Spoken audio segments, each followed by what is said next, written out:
Jisikilize we kijana, acha kuwa unapingana. Mimi ni mzazi wako. Huyo binti hauwezi kumwoa, na hiyo ndoa mimi nitakuwa wa kwanza kuipinga. Haiwezekani wewe ukaenda kuoa binti ambaye ni albino.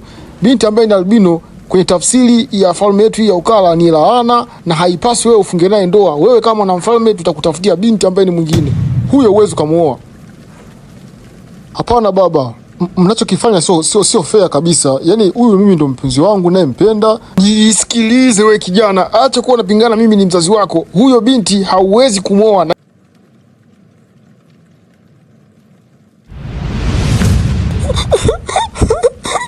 Lakini Junior, mimi nilikwambia kwamba inawezekana babako akaja kunikataa. Si unaona sasa mimi huku naitwa majina ya ajabu, mara albino, mara si vitu gani.